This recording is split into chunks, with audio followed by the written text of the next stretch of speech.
Malaki ba lupain ng lolo mo? Oo, malaki. Buti natanong mo yan. Ang laki ng lupain na lolo ko sa probinsya. Gaano kalaki? Sobrang laki yun. Kasi nagtanim ng mais yun 2020, kahapon lang umuwi.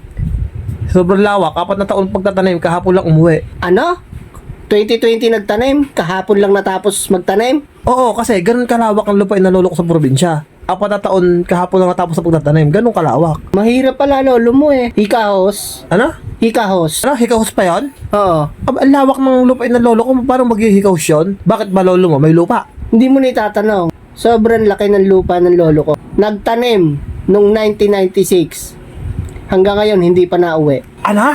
27 taon? Nagtanim hanggang ngayon, di pa tapos? Di pa nauwi? Oo. Ganun kalaki ang lupa ng lolo ko sa probinsya. Bakit?